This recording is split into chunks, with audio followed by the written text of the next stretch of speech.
So after almost about 4 hours of driving, we are here at Hoover Dam. There is a security checkpoint, and cars is in this lane, the commercial trucks are in that lane, and that's the way in. Not sure if there's a parking fee yet, but I'll find out when we get closer.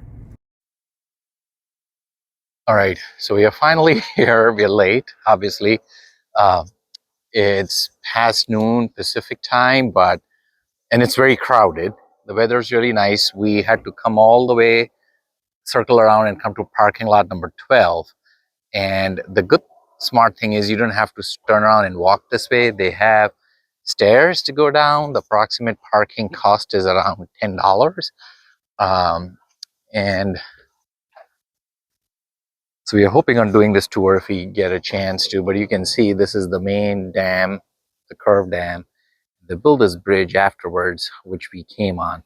So we'll try to get close and see the most we can, uh, you know, uh, today. So, and this is what I was saying earlier. So obviously we parked here, and normally you would walk around this way, but they have built stairs to go from one parking lot to the other, which really saves a lot of that walking time.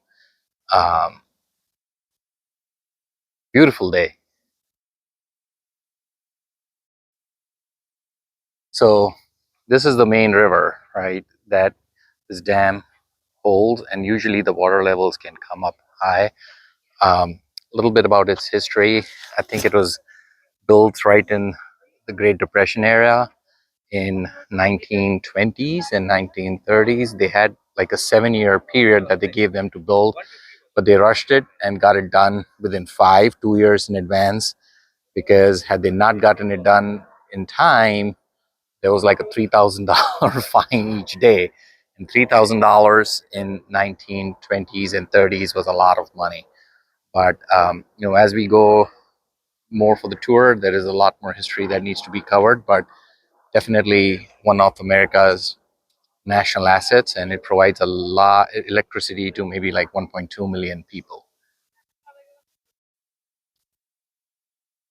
Now this is a side to the dam, and I think this is where maybe if there's excess water, it gets stored, and then there is an overflow. Maybe that goes out as well.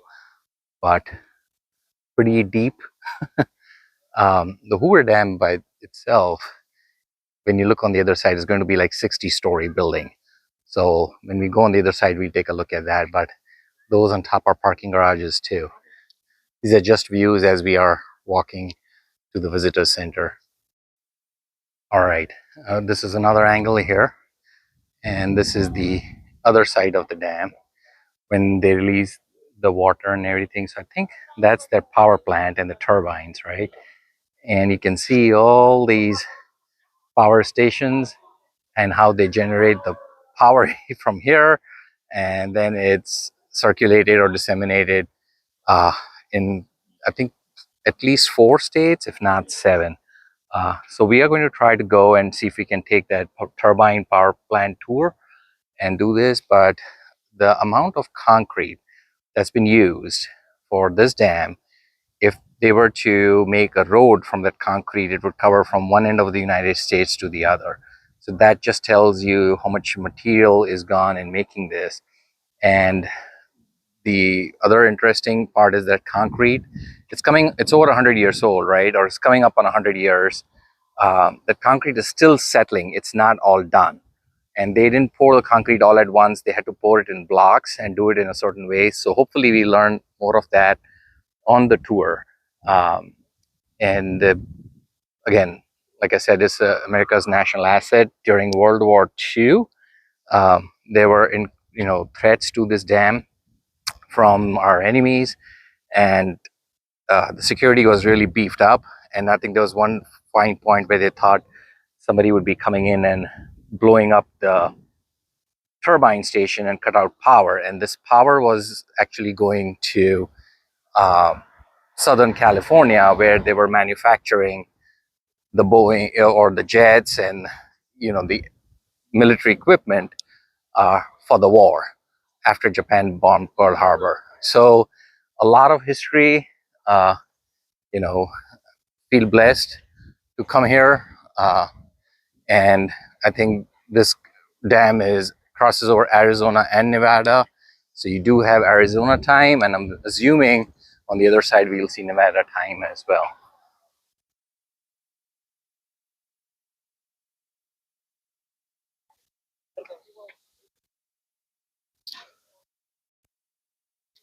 And as you walk through this bridge or over the dam, and that's your Nevada time or Nevada time. So uh, I think if memory serves me right, there was this movie Fools Rush In with Matthew Perry, rest in peace, and Salma Hayek, and it ends right here where I think she's about to deliver a baby, and she's, and the symbolism was it was in between two states, and the paramedics come and help her somewhere here. So, there are tours. We are hoping we can get one, but as I'm walking, I can now see the water in the gorge. Beautiful. So, when we're looking at these walls, right, and then they use dynamite to blow them up, so you can still see there are holes in those walls, right, where the dynamites were drilled. You can see one right there, and you can see them all around over there and all the things. So